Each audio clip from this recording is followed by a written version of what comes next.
Good afternoon, everybody. It is Charlie here, and welcome back to another video on the Chatting Leeds YouTube channel.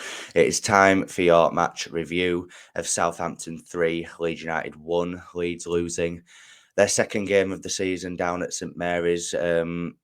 Just before we get into this quick review of the game, please make sure that you're smashing that like button. It really does help get the video out there to more people. Please subscribe if you are brand new as well. Hit the notification bell and, of course, get all of your thoughts and opinions on that very frustrating game in the comment section down below. As I say, guys, it's a quick review this afternoon as I have got plans this afternoon or evening. So, yeah. Where do I start? I just think all round it was a very bad day at the office. Very much an off day. I thought the lineup was wrong. In all honesty, I know I tweeted out beforehand. Maybe Farkas thought, why change a winning team from the Watford game? But for me, Rodon should have come back into that defence. I just felt defensively today, we were very shaky and very off it. How Liam Cooper is on the pitch in the second half, I do not know. I thought he had an awful first half. Jamie Shackleton, for me, plays too safe. Always passing it back to Strauch every single time he gets the ball. There was a few instances where he played it forward, but other than that, I just thought it was a bit too safe for me. Ampadu and Kamara, I thought were okay in the game, but they weren't at their best. Sam Byram, again, trying to make things happen down the left-hand side, but just wasn't going for him. Shackleton and James, I thought, linked up very well against Watford last week, but for some reason, just didn't click today. And the front four, I mean, it was just pretty much non-existent, wasn't it? There was no click, there was no cohesiveness, there was no understanding.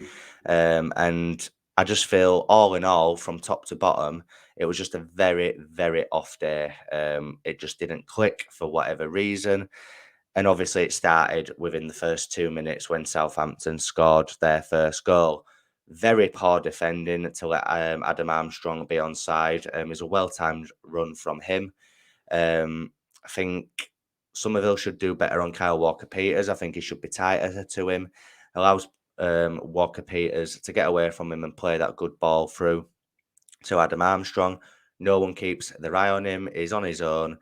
Meslier, if you're being extra nitpicky, could do a lot better in saving that shot. But, it is a well-dinked goal from Adam Armstrong, and it sees Southampton go a goal up. But even at that point, I wasn't panicking too much. It was only 2 minutes in. I expected Leeds United to come back stronger, but we didn't. Again, that I can't really put my finger on why it was wrong today, but you could just get the feeling, even if you take the early goal out of it, in the first 10 to 15 minutes, Leeds just weren't at it, and you just knew what were coming. When the second goal went in from, is it Smallbone or whatever his name is, the bald fella? Again, really bad marking. He's just got the freedom of the box. No one picks him up. Everyone's, I think might have been Shackleton was pointing at him, but no one picks him up. And it's a nice, cool, composed finish from him to make it 2-0. And at that point, I knew it was game over. There was no coming back from that, in my opinion. And yeah, the third goal goes in and the game over is confirmed for me. And at half time, I was just sat there thinking, is this the same team that played against Watford? Because it looked like a completely different team. At points, it looked like they'd never played with each other before. No understanding, no communication, sloppy passing, couldn't keep hold of the ball. And Southampton had conceded 19 goals all season prior to this game. 19. They'd lost the last 4. They got beat by Middlesbrough last week, who had not won a game this season before that. Why are we always that team where if your team is playing bad and in need of a win, come and play Leeds United, because we'll always help you out? Very, very frustrating. I don't understand it at all. Second half, again, yeah, it was a bit better. We're a little bit more on the front foot and asking a few more questions of the Southampton defence, but And obviously, Pascal Struijk pulls a goal back with a very good finish in the box from the corner kick. But, other than that, there was just nothing, was there? Nothing to rave home about. There was nothing to get excited about.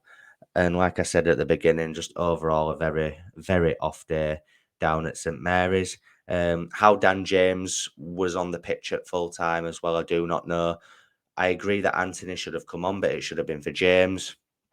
Um, Wasting opportunities time and time again down that right hand side. No end product today whatsoever. Yeah, people go, yeah, but he's got 5 assists. I don't care. The guy is not good enough. Jaden Anthony for me comes in on Wednesday against QPR 100%. Patrick Bamford came on. It was nice to see him get a few minutes. Barely touched the ball. I was surprised he didn't even get injured again. And like I say, people might not agree with this, but it has to be said. And it might be controversial because he is a bit of a fan favourite at the minute. But Yol Perot was really bad today as well. I thought his touch was off and just didn't look at it. Him and Ruta just weren't clicking in the same way that they were last week, which was disappointing.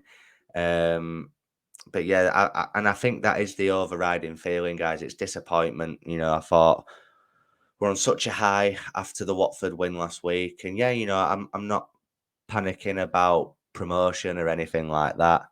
It is still early on in the season. It's only the second defeat as well, but I just feel like it would have been a huge statement if we'd have gone down there and got that win today. But we've got 2 more games in the next week. We've got QPR on Wednesday and then Bristol City at Ellen Road again on Saturday. 2 games where Leeds United, for me, have to win. Both being at home, both against teams who are lesser opponents than what Southampton are, in my opinion. I think QPR is a great team to have after getting beat, so that we can hopefully put in a good performance to get 3 points on Wednesday. But that brings us to the end of this match review for this afternoon, guys. I will be live on the channel tomorrow night with The Last Say, where I'll be getting all your guys' thoughts on today's defeat against Southampton. If you've enjoyed the video, if you've enjoyed it as much as you can do, please smash a like on the video. It really does help get it out there to more people. Please subscribe if you are brand new. Get all of your thoughts and opinions in the comment section down below. And of course, hit the notification bell. Try and enjoy the rest of your weekend. And I will see you tomorrow night for The Last Say. Cheers.